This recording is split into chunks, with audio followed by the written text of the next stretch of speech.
Well, good morning, afternoon, everyone. My name is Mike.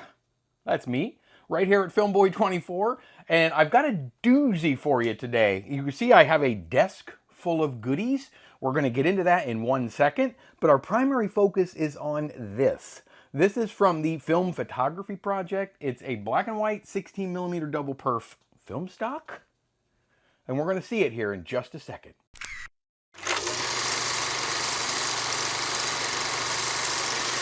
That's right. What I have for you today, Film Photography Project. Everybody's heard of them. They're a great resource for us budding filmmakers, and I mean filmmaker, not video maker. Not that there's anything wrong with that, but I am speaking specifically to us analog junkies. So they're an excellent source for all of our film needs. They've been around for quite some time. It's owned and operated, as far as I know, by our good friend Mike Rosso.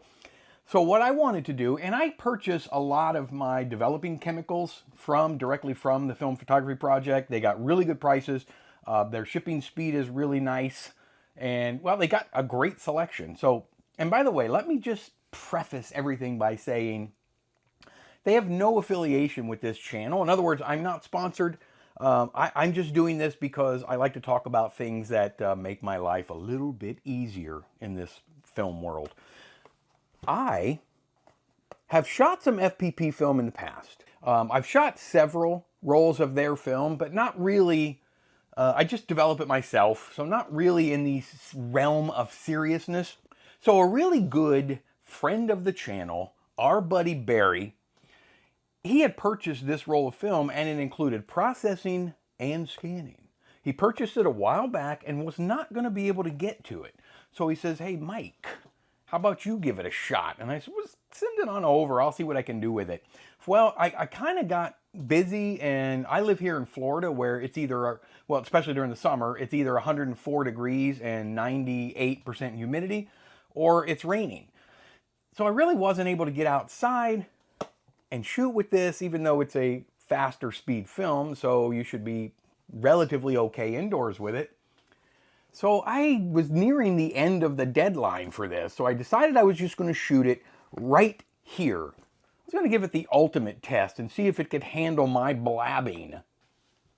That's the ultimate test of any film stock. So what I did with it is I put it on a tripod right in front of me, right here at this desk. I hooked this up. This right here is just a really inexpensive Boya lapel microphone. It's wired. I wired that microphone right into this, my Tascam DR05X digital recorder, audio recorder. And I used this camera. I loaded this roll of film, which is specifically FPP's BW400, 400 ISO, black and white double perf 16mm negative film stock. Did you get all that? Now, based on a video that the Film Photography Project released a couple of months ago, this is best suited to be shot somewhere around 200 ISO, and I fully agree, and you'll see in a second. And it's a negative stock. However, they like to process it now, I believe, more in the reversal realm because, like me, they prefer a little bit tighter grain. That's why I really like 50D in my color negative stock. And this one is, this particular stock really likes a reversal process, and it keeps that grain kind of nice and cozy and out of the way. Some grain is good. That's film. Some grain is good, but not too much grain like my found films.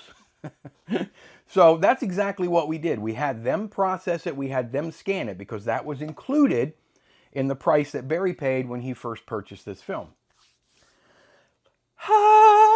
That's just me taking a breather because I talk too much. So I set this up, and there is a budding filmmaker in this family. Well, she won't admit it, but she's almost at an expert level. And I had her operate this camera for me. This is my Arriflex 16S 16mm movie camera. Now, it's a bit heavy, a bit bulky, but on the rear, I have this George Jensen. I have done videos on this camera before, so if you're interested in the breakdown of it, there's plenty of videos that I did on this, or at least one. This is my George Jensen crystal motor, 24 frames per second. This is not really a camera that you want to use for sync sound work, for dialogue work, because it's very, very loud. But in this instance, I just went for it. I had it mounted on the tripod in front of me, and my my assistant Piper was behind the camera, and she was operating it. Now, I have the original power cable for that, and based on my DIY design, these are the batteries for that camera. I made 3 8-volt batteries with on-off switches right here in these little project box packs. There's the charger side. There's the 3-pin XLR. I'm sorry, yeah, 4-pin XLR side here. On-off switch. So what I do is I just run the power cord from the camera to the battery, and then I had Piper. I turned the camera on, and I had Piper behind the camera turning this battery pack off and on for me. Well, really just on, because I just let it run out, as you'll see in a second.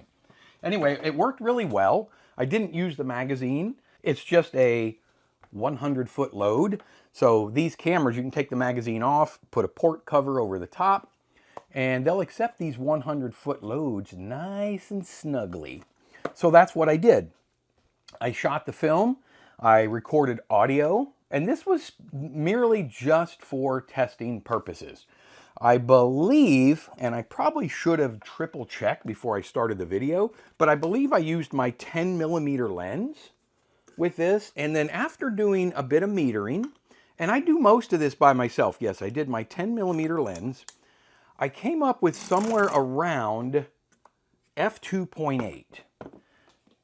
Now, again, FPP does recommend that this film gets shot at around 200 ISO, and I also recommend, especially when they're processing it as a reversal, a negative stock, you do want to give it a little bit more light. So 200 ISO to me was a really good sweet spot.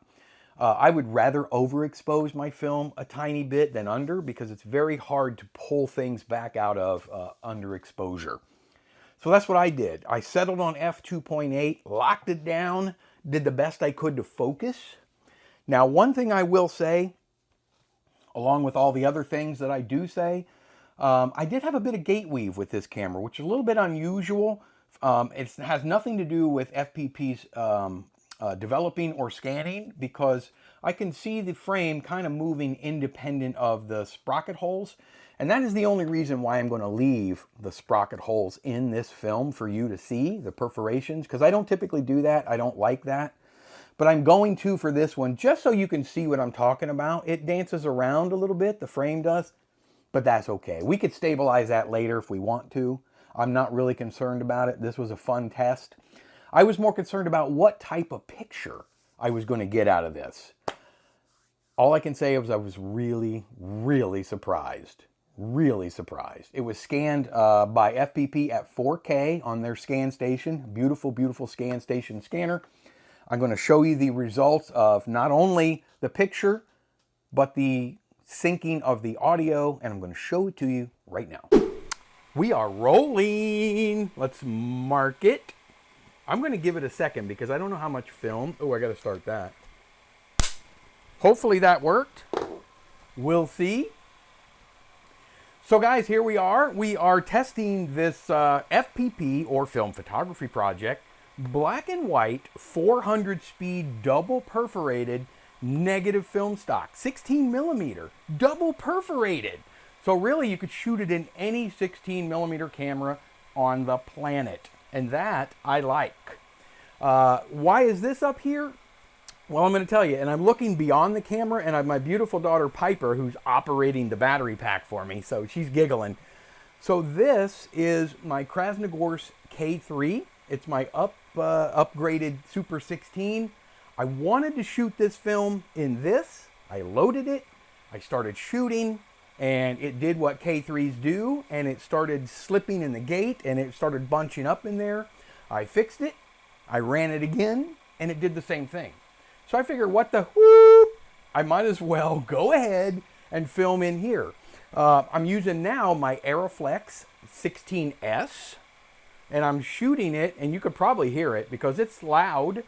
but I'm shooting it. I'm going to sync this audio with my Boya mic and my little Tascam recorder, and we'll see how well. It's got a George Jensen crystal motor, 24 frames per second.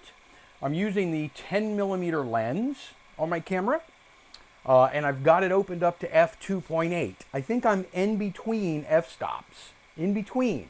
And so I didn't use a filter, so we might be a little bit overexposed. FPP developed and scanned this for me, and we're just about out of time.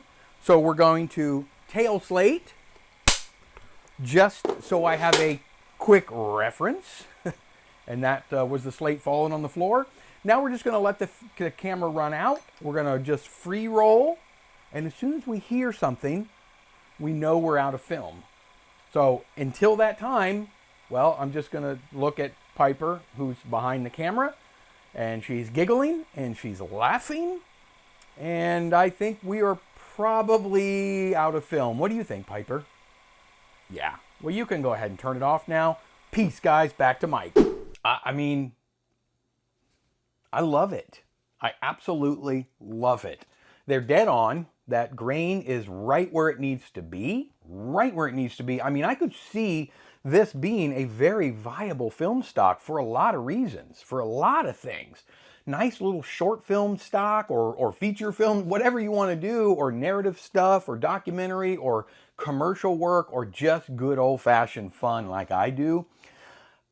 If you follow me, you guys know, I get almost as much enjoyment out of processing my own movie film as I do shooting it. Maybe more, I don't know. There is absolutely no comparison between DIY home processing movie film and sending it to people that actually have the equipment to take care of it properly. I got almost 400 videos of my processing and scanning. Look at some of the differences. I mean, it is insanely different, night and day. Professional versus DIY. I do it just because it's fun and I enjoy it, and this is my golf game. But if you're serious about film work, you're going to want a professional to take care of it for you. And I just showed you why. I don't know what else to say other than thank you to the Film Photography Project, to Mike Rosso, for what you guys do for this community.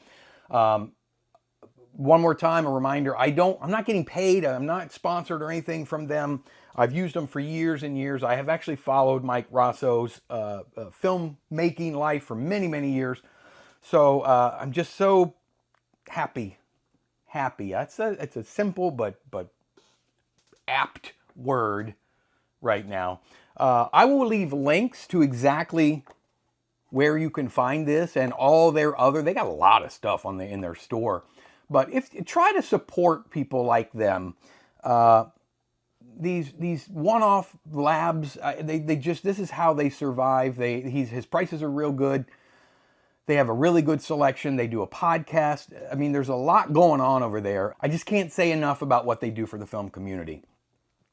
With that in mind, if you want to continue the conversation for this channel, head on over to Facebook to the FilmBoy24 community. We have a really fun community over there. I'm going to leave a link to that down below as well, where you can get right over there and start chatting. Show me your films. Have you had something professionally processed and scanned and you want to show off?